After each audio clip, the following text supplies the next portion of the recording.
warahmatullahi wabarakatuh, teman-teman. Tadi malam anginnya kencang sekali di sini. Pada malam Kamis tanggal 27.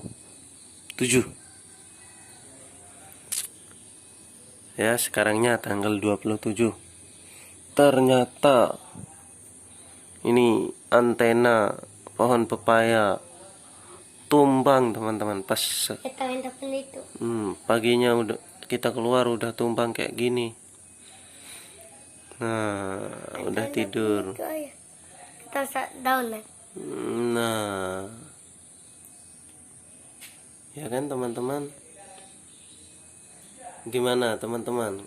Tulis di kolom komentar apakah di tempat teman-teman juga seperti ini.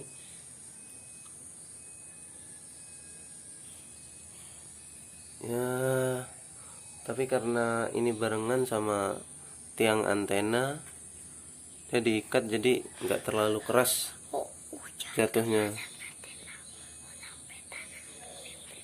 Hujan ke malam terus hujan ke malam terus lapet tanakan, jadi cepat rebak dia ya. Sampai ikut juga sepeda. Kalau pohon mangganya masih, karena masih nggak ada buahnya, jadi masih kuat.